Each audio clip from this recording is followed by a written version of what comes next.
ito yung way papunta ng ano, ng Barangay Perez. Tapos ito sa kaliwa naman, yan yung palabas naman niya ng Kalawan, Laguna. Ayan, ito yung palabas ng Kalawan, yung sa bayan ng Kalawan. Ayan yung kaliwa dyan. Tapos tayo, diretso naman tayo papunta nga ng Perez.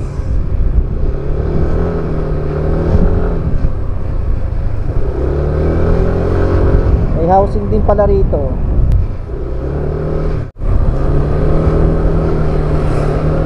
Tingnan natin dito. Ngayon lang ako makakapunta rito eh. Tingnan natin yung mga lugar dito, mga kabiyahe. Ang ganda rin naman pala ng daan eh. At okay lang pasyalan kasi maganda yung daan. Tapos baka dito na rin tayo mananghalian at 9:30 na rin naman.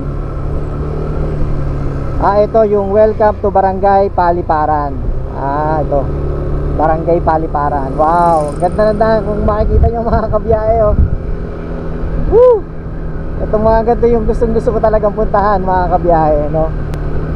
Woo! Nakaka-relax ka. Ang dami ding mga mga motoristang may mga dalang tent, may mga dalang gamit. Siguro galing din sila sa mga sa mga resort dito sa sa Perez.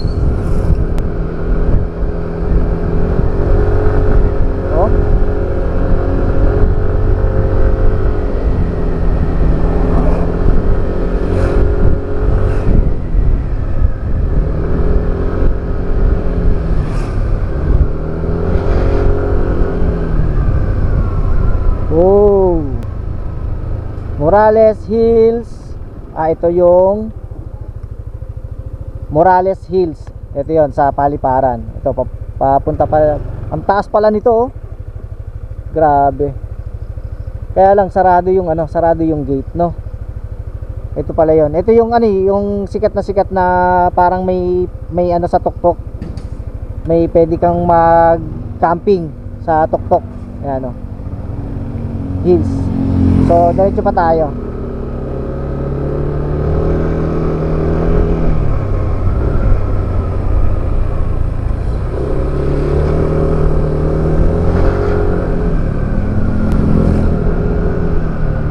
Ang ganda.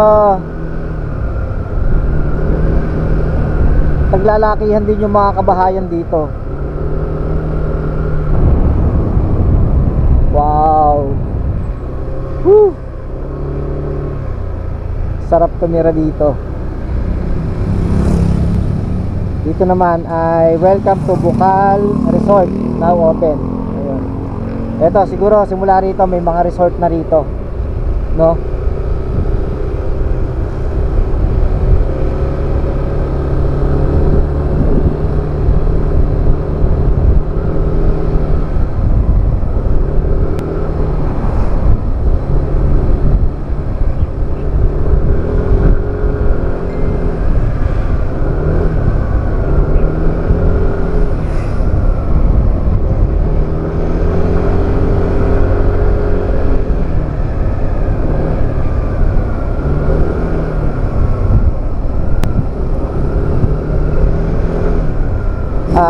Baka meron yung tabing kalsada lang na ilog at na hot spring.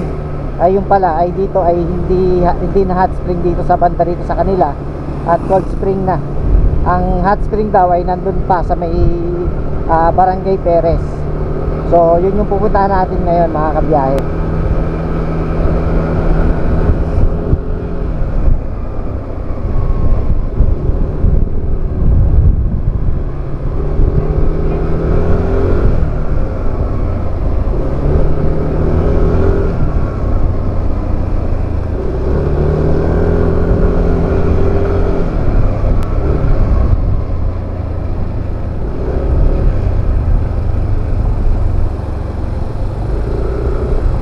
Siguro ito, isa rin sa mga mag-outing din siguro.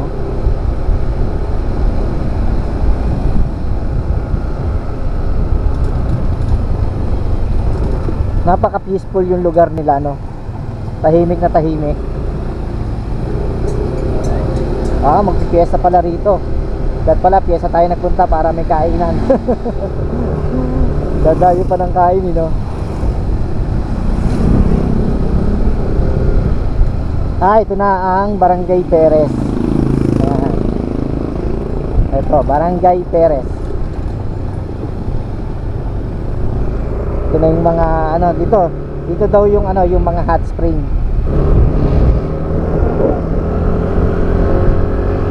Maganda kasi yung hindi na tayo maglalakad ng ng pahaba para naman sa ganun ay madala natin yung iba nating gamit.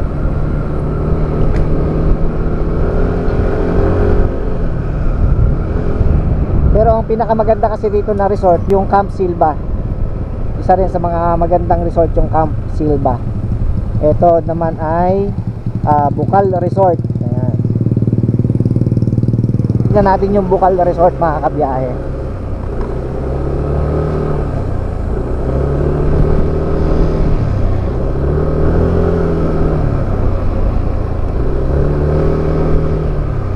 Ayun, pagdating nga doon, makalampas ng arko ng Barangay Perez, ay kumaliwa tayo at nakita nga natin na maraming resort dito sa way na to. At isa nga yun, yung Bukal Resort, dulong-dulo lang daw.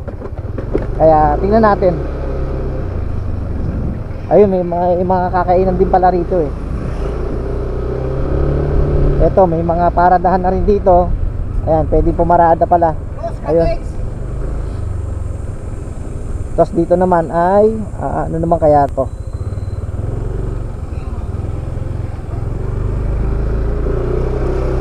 Kaya resort. May pababa kasi doon eh.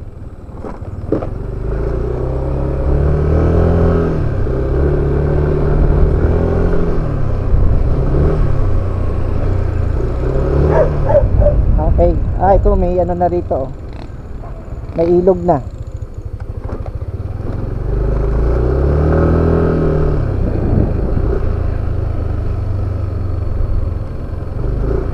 Ito dead end na to.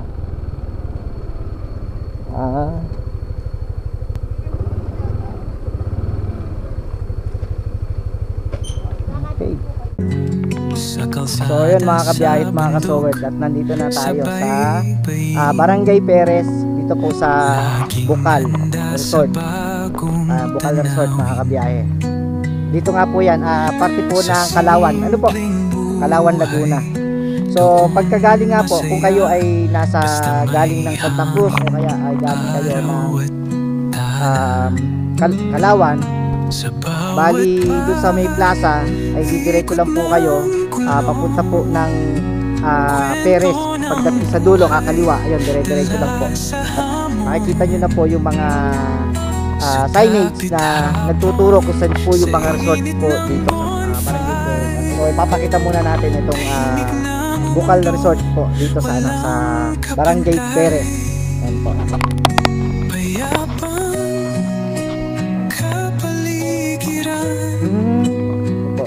Tapos meron sila dito may cottage din po sila rito mga kabiyahe. Ayan. Magkano po ang entrance? Bali sa cottage, yun lang po yung pagka kayo ay mag-outing ng pamilya nyo, cottage lang po yung babayaran. So ang entrance po ay libre. Ay meron sila ditong mini pool. Ayan. Ito yung galing sa Bukal. Okay pala, pagka may kasama kayong mga bata yung mga kasama kayong bata, hindi kailangan bantayan. Ito biro nyo, ito galing sa Bukal yun, ayun, yung Bukal doon, ayun. Tapos nilagyan nila ng tubo para nga papunta rito sa kanilang mini pool. Yan, opo, tama po. Yun nga po.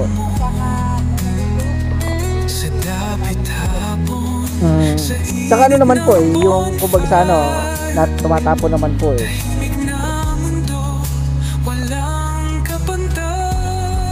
Sa cottage po, magkano naman po sa cottage? 1,000 po ito. Malaki naman po pala ito, malaki po So siguro pagka yung summer ay talagang marami, punong-puno siguro to. Magkaganto po galing sa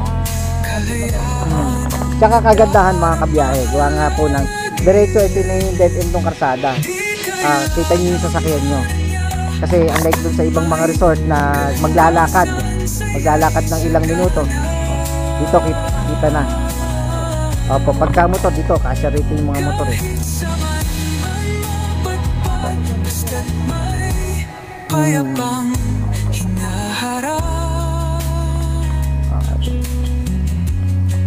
Ano po pangalan niyo, Nay? Ayun, pagka po nandito kayo sa Bucal Resort, dito po sa Barangay Perez, ayan, hanapin niyo po si Nanay Ellen. At i-assist po kayo ni Nanay Ellen dito po sa kanilang resort, dito po sa Barangay Perez, Bucal Resort. So, kitang-kita naman nyo. Wala na kayong ibang lilikuan, kundi diretso lang. Diretso lang po. Ay, maraming salamat po, Nay. Okay, thank you po. Ayan, ito po yung kanilang lugar dito mga kabiyahe. At yun yung pinakang bukal. Sige po, thank you po. Thank you po, Nay. So, yun mga kabiyahe, ipakita ko nga sa inyo yung isa sa mga resort dito sa Barangay Perez. Yun nga pong Bucal Resort. Ayan. Ito yung kanilang lugar dito. Ito yung malawak naman yung paparadahan nyo kasi gawa nga ng karsada na to. Ayan. Tapos pwede kayong pumarada at kung mga nakamotor naman dito, pwede naman dito yung mga motor. Kaya hindi kayo mag-aalala sa mga sasakyan nyo pagka kayo nagpunta rito. So diretso naman tayo mga kabiyahe. Hanapin natin yung yung hot spring dito.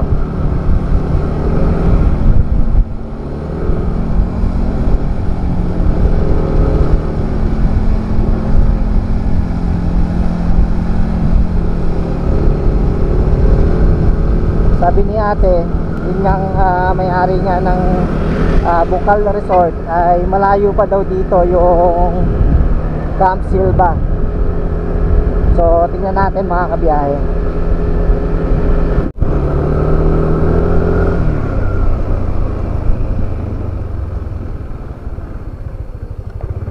Konting ingat lang mga kabiyahe kasi gawa ng halos hindi kita yung hams na nandito eh. Maraming hams.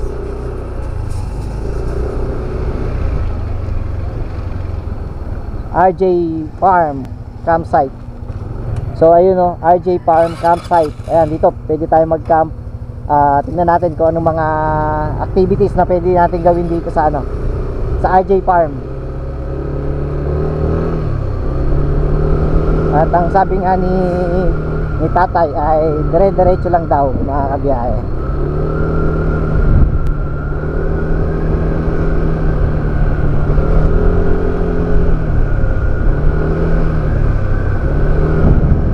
Ganda naman yung daan.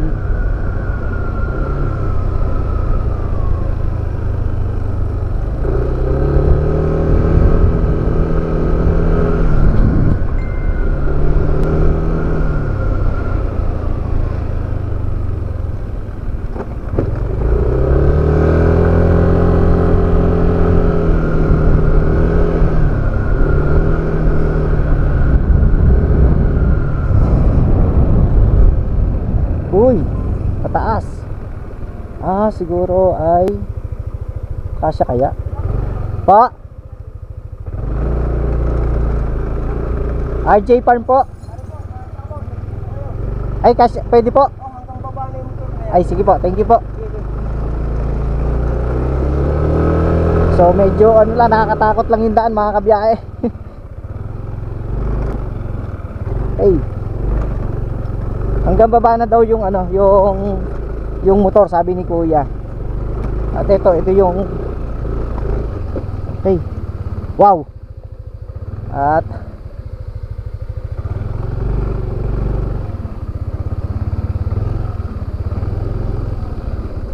okay, ito may pinyahan pala rito eh. Buti nalagyan na ng na pathway.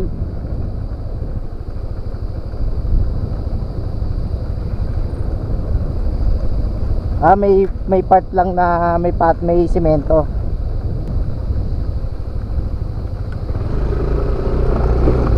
Saan kaya? Okay.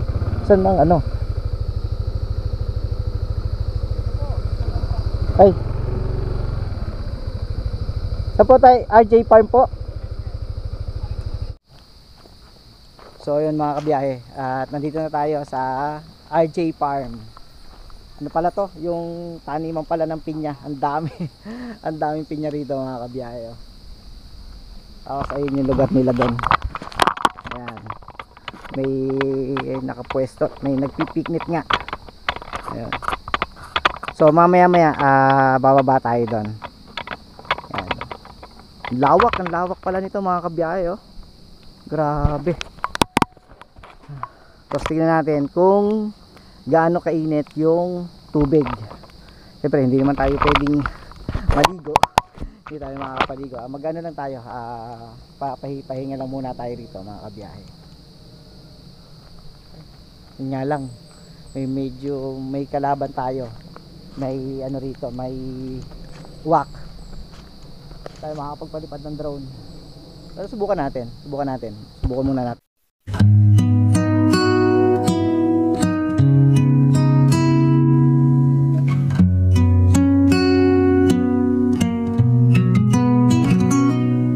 Sa ingay ng lungsod, ako'y tumakas. Sa likod ng bundok, tahimik at wagas. Sa ilalim ng bituin, ako'y humihinga. Kalayaan ko'y muling nadarama. Dito sa gubat, ako'y totoo. Sa ilalim ng bituin, ako'y buo. Wala nang luha, wala nang kaba. Pinili ko lang maging masaya. Wala nang kailangan patunayan pa. Sariling kaligayahan aking nadarama. Dahon ng kumakanta, hangin ng musika. Ang bawat tapak sa lupa ay bagong pag-asa. Duyan sa pagitan ng dalawang puno. Dito mahanap ang payapang puso. Dito sa gubat, ako'y totoo. Sa ilalim ng bituin, ako'y buo. Wala nang luha, wala nang kaba. Pinili ko lang maging masaya. Wala nang kailangan patunayan pa. Sariling kaligayahan aking nadarama. Lulubog ang araw, kakapit ang dilim. Inaantay ang ulan na sa'kin ay maglilimlim. Sisikat ang araw, bagong pag-asa ang dala. Sa paglalakbay na ito, ako ay masaya. Dito sa gubat, ako'y totoo. Sa ilalim ng bituin, ako'y buo. Wala nang luha, wala nang kaba. Pinili ko lang maging masaya. Wala nang kailangan patunayan pa. Sariling kaligayahan aking nadarama.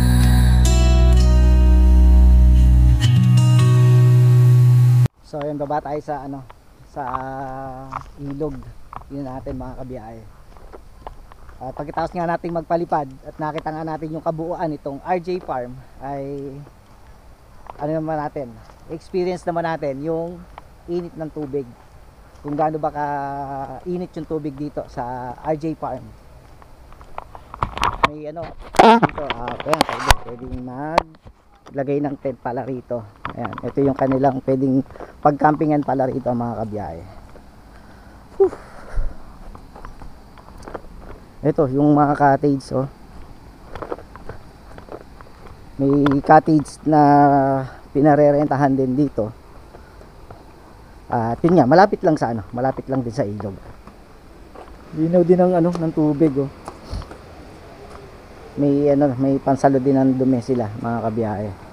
At dito, ayan, oh, mayroon sampahan din.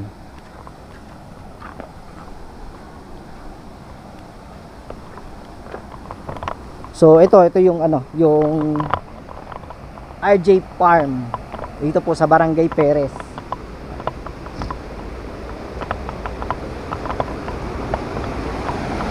Ayun ba talaga tubig dito? Oo nga. Mainit mga kabiyahe. Yun. Masarap dito siguro pagka yung tag-ulan kasi mainit yung tubig. Oh? Mainit ang tubig, oh. Talagang hindi ka lalamigin pagka naligo ka rito. Kasi meron nga sila, inarangan nila para magkaroon nga ng mini pool dito sa ano. Nature na nature talaga rito mga kabiyahe, no? Kasi ang linaw pa ng tubig. Ang linaw pa. Tapos siguro nakakabili rin ng ano rito, ng pinya. Yan. Kasi ito pinyahan to. Ayan, pinyahan pala yan. Oh. Tapos merong ano nga rito, may nagka-camping. Ayun, may tent doon. Tapos ang entrance nila dito ay 50 pesos. Tapos yung parking fee ay 20 pesos para sa motor. So maganda yung lugar nila kasi gawa nga ng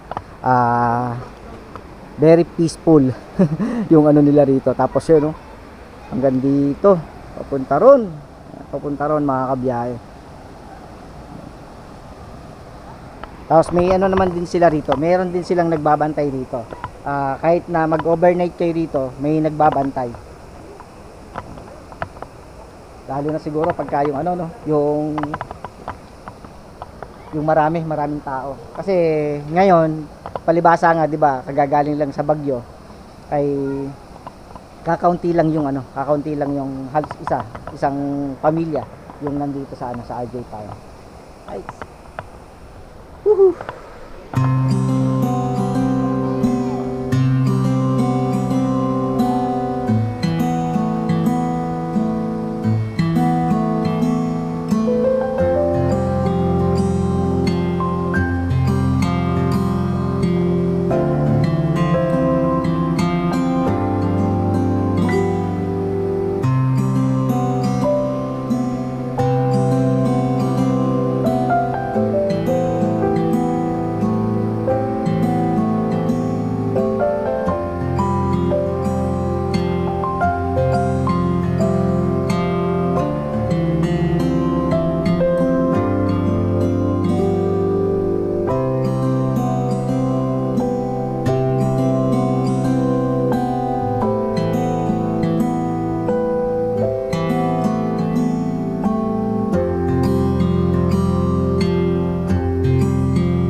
Buti natin tong RJ Farm.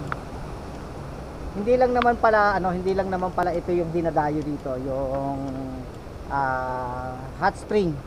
Pati yung mga tanim nila na pinya rito. Ang daming pinya mga kabiyahe. Ayan.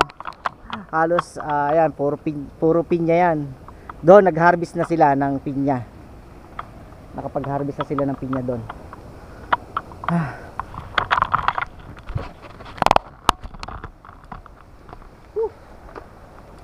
Sa ating mga biyahe, laging nandyan ang RDM. At syempre, soon, hintayin natin ang RDM dito po sa Luzon. At magkakaroon na po ng RDM dito po sa Luzon.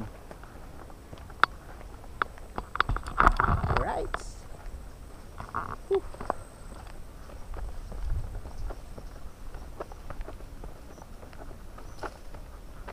Ito, may tindahan dito.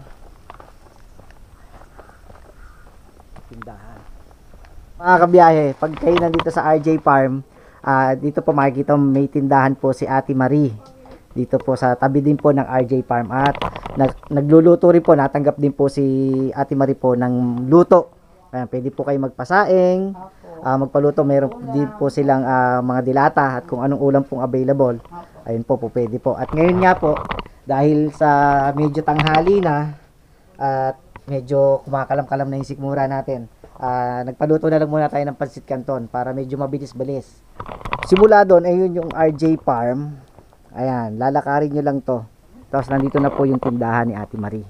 Ayan, ito na po yung tindahan ni Ate Marie. Ayan. So, samahan nyo muna ako, kain muna tayo. ito yung pagkain ko mga kabiyaya. Alright. So, tayo inabot ng ng tanghalian. Buti, yun nga, may available nga na tindahan dito sa may tabi nga ng RJ Farm na kung saan ay pwede tayo magpaluto. Mayroong cup noodles, may mga dilata, at pwede rin naman daw na magpakain. Yung sabi nga po ni Ate Marie na pagka kayo ay pinulang sa pagkain, pwede kayo magpaluto sa kanya.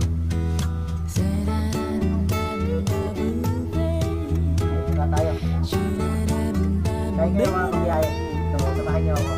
Tara, tayo.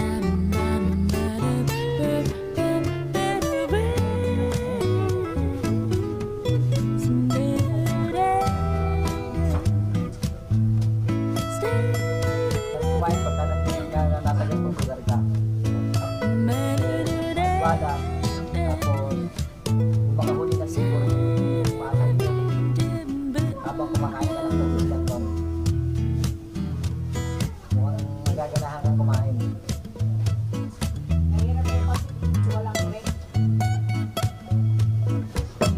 Gusto nga po ano? Pinagkado na yung pathway? Opo. Ito na po yan. Para po sa mga sige.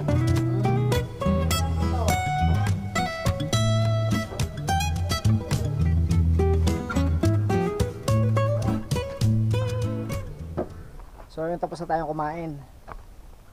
At siguro diretso na uli tayo. At yun nga, naipakita ko na nga sa inyo yung lugar dito sa RJ Farm. Dito po sa Barangay Perez. Bali doon sa sa unahan ay yung pathway, sementado na yung pathway. Tapos, pero hindi naman lahat. Pero okay naman kasi hindi naman putik. Doon tayo galing sa taas. Tayo galing. Tapos ito yung yung RJ Farm.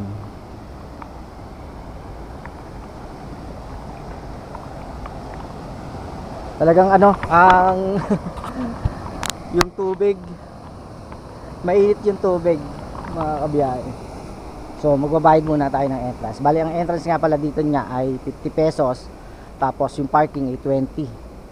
So magbabayad muna tayo. At eto nga, dito sa RJ Farm ay marami kayong makikita nga na pinya. Ayan may mga bunga pa yung pinya. Dito sa kabila, ayan napanguhan na yung mga pinya rito sa kabila. At dito ay simentado na yung pathway. At ang isang kagandahan dito mga kabiyahe, hindi ganun kalayo yung lalakarin nyo. Kung kayo ay may 4 wheels, siguro mga mga 3 to 4 minutes lang yung lalakarin nyo, or 3 minutes lang ay nandito na kayo, mararating nyo na tong RJ Farm. So tara na. Alright. Okay. Ito, simentado na nga yung pathway nila. Woo! Alright. Nakakatakot lang, ang kitid. Ingat. taas. Grabe. Okay. Wow. Ganda. Ito oh. Maganda. Ito magandang view. Ayan oh. Ito magandang view mga kabiyahe oh. Yung makikita mo. Yung ganyan oh. Nasa tuktok tayo ng kabundukan. At ito ipapakita ko rin sa inyo mga kabiyahe. So tigil muna rin tayo dito. So ito mga kabiyahe. Grabe ang ganda. Oh.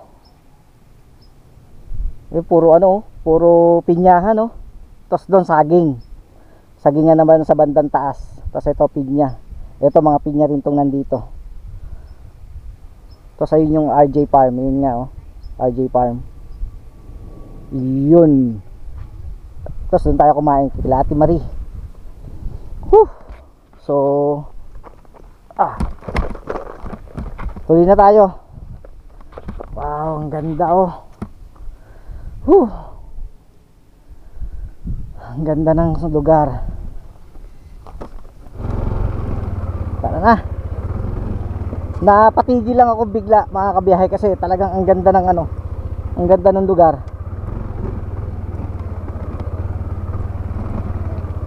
Okay.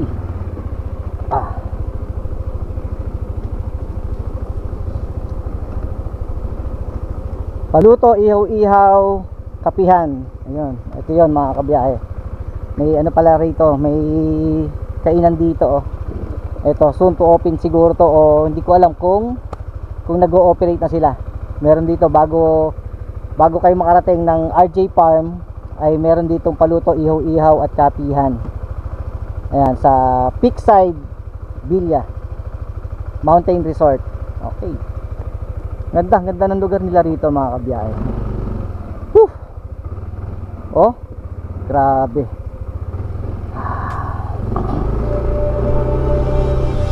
So, isang diretso lang yung ano, yung karsada.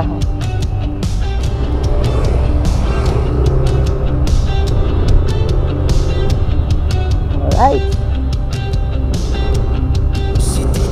Ganda.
Ilog oh.